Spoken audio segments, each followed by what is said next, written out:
Nouvelle édition du journal sur Héritage Télévision. Bonjour à tous, voici le principal titre. Dès le début de ces journaux, nous reviendrons sur la rencontre du chef de l'État Félix Tshisekedi avec le président de la Commission de la Communauté économique des États d'Afrique centrale. Au menu des échanges, les deux personnalités ont évoqué notamment la question de l'éligibilité de la RDC. Vous suivrez d'autres détails dans ce journal. Et puis, arrestation de 5 personnes suspectées d'appartenir aux groupes armés actifs dans le territoire des Djougou et d'Irumu. Nous sommes dans la province de l'Ituri. L'annonce a été faite par la police nationale congolaise. Voilà tout pour les titres. Bienvenue à tous. Si vous nous rejoignez sur la télévision à Grande Vision, le président de la République démocratique du Congo, Félix-Antoine Tshisekedi Tshilombo, a échangé avec le président de la Commission de la Communauté économique des États de l'Afrique centrale, Gilberto Dapedal. C'était le lundi 2 août à la Cité de l'Union africaine. Au menu de leurs échanges, les deux personnalités ont évoqué notamment la question de l'éligibilité de la République démocratique du Congo à la tête de cette institution sous-régionale. Le numéro 1 de l'exécutif de la CEAC a fait part au chef de l'État congolais des préoccupations liées au fonctionnement de cette institution en pleine mutation après la réforme institutionnelle intervenue en décembre 2019. Au total, 17 décisions avaient été prises par le chef d'État et de gouvernement en vue de faire avancer les processus d'intégration régionale. Dans le reste de l'actualité, ici en RDC, le président de l'Assemblée nationale, Christophe Mbosso, a condamné fermement les incidents malheureux, actes de vandalisme et propos désobligeants dont ont été victimes l'Église catholique, le cardinal Ambongo ainsi que d'autres compatriotes lors de la plénière d'hier. Suivez. Je me sens obligé par devoir moral et conscience républicaine d'exprimer ma vive préoccupation vis-à-vis de la montée du radicalisme, discours incendiaires et propos haineux tenus par certaines personnes dans notre pays. Ces actes radicaux et barbares d'une autre ère ne peuvent être guère encouragés. C'est pour cette raison, du haut de cette tribune, au nom de la représentation nationale, je condamne avec fermeté les incidents malheureux, actes de vandalisme et propos désobligeants dont ont été victimes l'Église catholique du Congo, son éminence cardinal Frodelin Ambongo, évêque métropolitain de Kinshasa, ainsi que d'autres compatriotes. Je le disais dans le titre, la police nationale congolaise a annoncé le lundi 2 août l'arrestation de 5 personnes suspectées d'appartenir aux groupes armés actifs dans le territoire des Djougou et d'Irumu. Nous sommes dans la province de l'Ituri. Ces personnes arrêtées dimanche dernier sont présentées comme des commandants des différentes factions de milices locales. Jean Bayo pour les récits. Parmi les détenus, on note la présence de Laïlabo Sungurabo, alias Laï, l'un des leaders du mouvement FPIC et commandant de la faction de ces groupes rebelles basés à Kunda, dans la périphérie ouest de Bunia, en territoire des Roumo. Il a été cueilli en compagnie des autres miliciens du même groupe. Un autre seigneur de guerre arrêté, c'est Viembeza Moïse, avec à ses côtés Ngabuzumbu Christophe, un policier des Sonita qui servait des fournisseurs en armes et munitions. Celui-ci est le leader d'un mouvement insurrectionnel dénommé Umoja Yawaema, en gestation dans le territoire des Yumu, long de la route nationale numéro 27, a indiqué le commissaire principal Roger Tibassima, porte-parole de la police en Ituri, qui a annoncé le lundi 2 août l'arrestation de ces 5 personnes suspectées d'appartenir aux groupes armés actifs dans le territoire des Djougou et des Roumu. Selon la même source, ces présumés criminels ont été conduits à Bunia, chef-lieu de l'Ituri, où ils sont détenus en attendant de leur dossier devant la justice militaire. Autre titre à présent dans ce journal, après les violences contre les églises catholiques de l'espace Kassai le week-end dernier, Monseigneur Emmanuel Kassanda, évêque de Mboujima, il demande aux autorités de les aider à récupérer tous les objets des cultes importés. Suivez. Les paroisses, les objets sacrés, ainsi que les lieux de culte, n'est-ce pas commettre un péché grave, un sacrilège, que dis-je, une profonde abomination? Je demande donc à toutes les autorités administratives, militaires, policières et coutumières, chacune en ce qui la concerne, de sécuriser et de protéger toutes nos églises paroissiales et tous leurs biens. Qu'elles nous aident à retrouver et à récupérer tous ces objets de culte emportés, tabernacles, vases sacrés, pierres et nappes d'autel, ciboires, meubles et statues du Sacré-Cœur de Jésus et de la Vierge Marie, et que le coupable soit poursuivi devant les cours et tribunaux pour y subir la rigueur de la loi. Dans l'attente de retrouver les objets sacrés volés, je recommande 1. D'appliquer scrupuleusement dans chaque paroisse des mesures arrêtées à cet effet et communiquées aux vicaires épiscopaux et aux doyens. 2.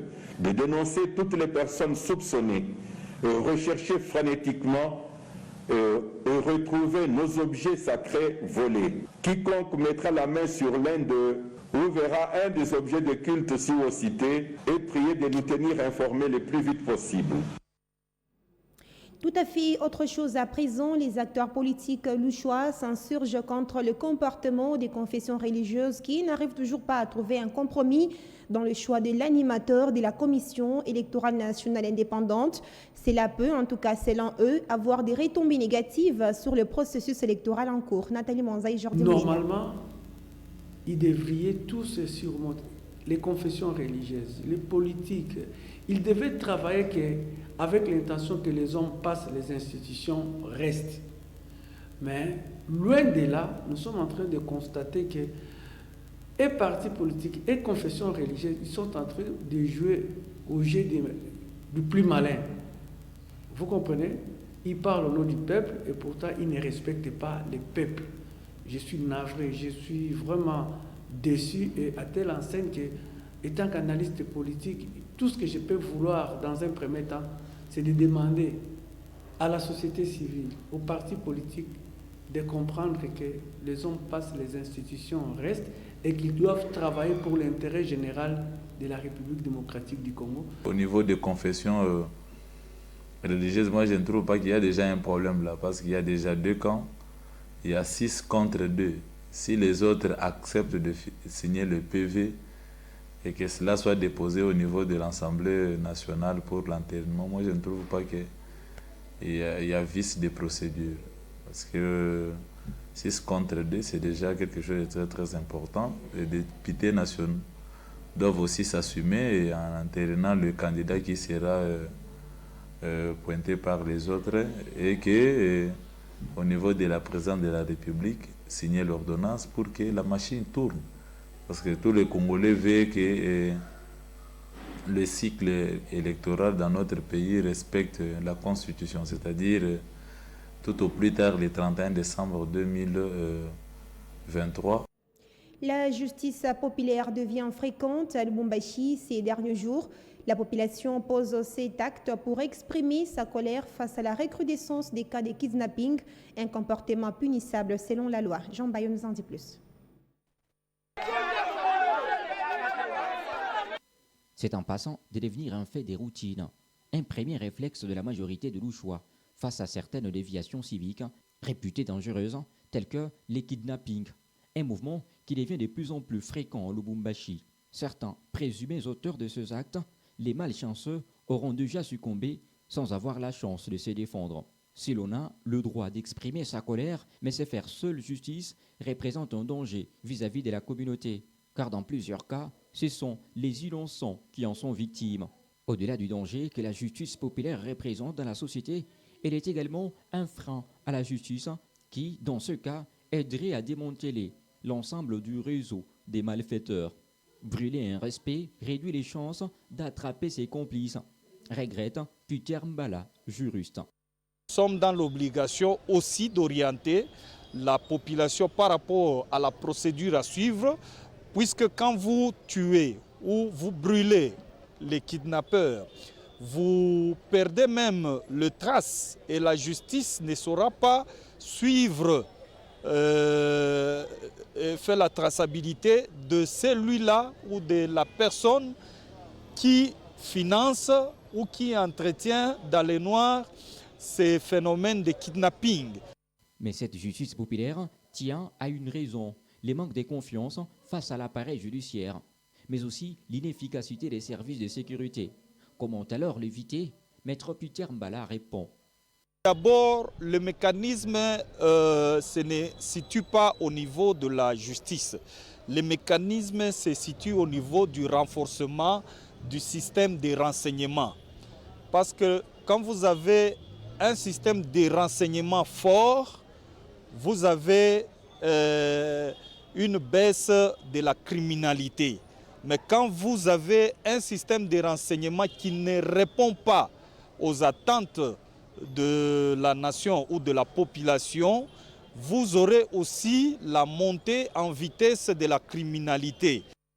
Aujourd'hui, quelques acteurs de la société civile saluent les efforts des services de sécurité qui mettent la main du jour au jour sur les présumés kidnappeurs. Ils appellent ainsi la population à plus de collaboration. Les suspects doivent être dénoncés pour ainsi permettre à la justice de faire mieux son travail, ainsi épargner la population de ce drame.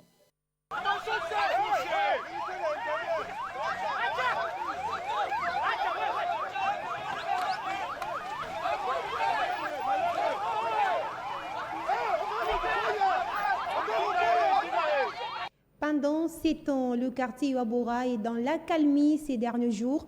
Aucun cas d'insécurité n'y est enregistré, a fait savoir Robert Mbouyou, chef de quartier de cette entité. C'était le lundi 2 août dans ses propos recueillis par Jean Bayo. Sécuritaire pour le moment, c'est calme dans le quartier Iwabora. On a quand même signifié qu'on a cambriolé une maison dans le quartier Iwabora. Non, ce n'est pas le quartier Iwabora. C'est quartier Kawama, commune Rouache. Parce que c'est la limite, c'est l'avenue Alokarias qui nous sépare entre Rouache et Kampemba. Chez nous, à Iwabora, pour le moment, dans cette semaine, en tout cas, c'est calme. On ne peut pas commenter beaucoup de choses. Là, c'était passé de l'autre côté, Kawama, commune Rouache. Direction à présent dans la province du Olomami où l'ONG Nabi Samuel House a fait un don des bancs aux écoles de Kipuzi, Kimondwe et Maningui situées à Malemba Nkulu dans cette province. La remise des banquettes est intervenue après la circulation d'une vidéo l'an dernier montrant les élèves finalistes assis sur le brick. C'est un reportage de Blandine Yaba, Modeste Barouani et Jean-Marc Kassongo. Nous avons la certitude de la foi que vous allez tous réussir.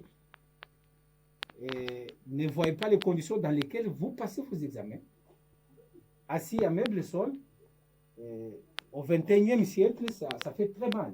Juillet 2020, nous sommes à Malemba-Nkulu, l'un des territoires de la province de Olomami. En pleine session des examens d'État, nous voyons les finalistes assis sur des briques. Les conditions sont déplorables. À la vue de ces images, l'ONG Nabi Samuel House, soucieuse de l'éducation de la jeunesse à venir de demain, n'a pas tardé à réagir pour venir en aide à ces écoles qui manquent des bancs. Ce lundi 2 août, une délégation a été dépêchée pour remettre 120 banquettes à ces écoles qui servent également des centres des examens d'État. Nabi Samuel, fidèle à sa mission, la mission qui est d'assister les nécessiteux, une assistance chrétienne, avait vu une vidéo où les enfants étaient à même le sol pour faire des examens d'État. Alors là, ça nous a beaucoup choqué. C'était dans la localité qu'on appelle Kipuzi, toujours dans le territoire de Malemba-Nkulu, la chefferie Mousseka, notre chefferie.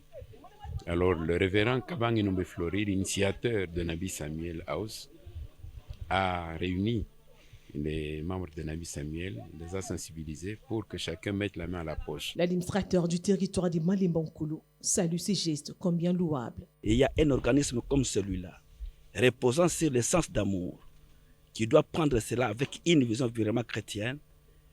Je pense qu'il n'y a qu'à dire encore grandement merci pour cet organisme, chapeauté par lui-même, l'initiateur que nous appelons Flori, le révérend pasteur Flori Kabange Numbi, qui est un peu loin de nous, que vous avez représenté aujourd'hui. J'aurais souhaité qu'à travers ceci, qu'ils comprennent que l'administration de Malemba est restée totalement marquée. Et souhaitant beaucoup plus de continuer avec de telles œuvres, puisque ça vient soulager notre incapacité à répondre à certains besoins face à la communauté. Satisfaits de cet acte de charité, tour à tour, les responsables de ces différents établissements s'y sont exprimés. Nabi Samuel House, NSH, aujourd'hui a pris dans sa main une hache pour couper les bois, tailler un chemin par lequel les passionnés de la science doivent passer. Nous sommes vraiment contents. Pourquoi? C'est un ouf de soulagement. Dieu a répondu à nos prières. Nous disons grand merci à l'équipe qui est avec nous ici et nous pensons que vous allez donner ce message de remerciement au révérend pasteur Flori Kabange Numbi. Les heureux bénéficiaires n'ont pas tardé à réagir face à ces dons de Nabi Samuel House.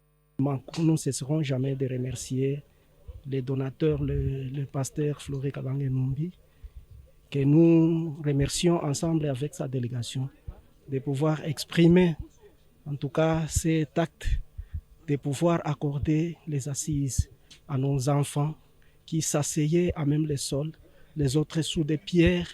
En tout cas, c'est une action qui exprime l'amour fraternel. Nous sommes contents de nous donner le banquet. Retenez que sur les 120 bancs, dont de Nabi Samuel House, remis aux écoles de Malembankolo, le centre de Kipouzi a bénéficié de 75 bancs, celui de Kimondoué, 35 banquettes et 10 bancs pour l'Institut Maningi.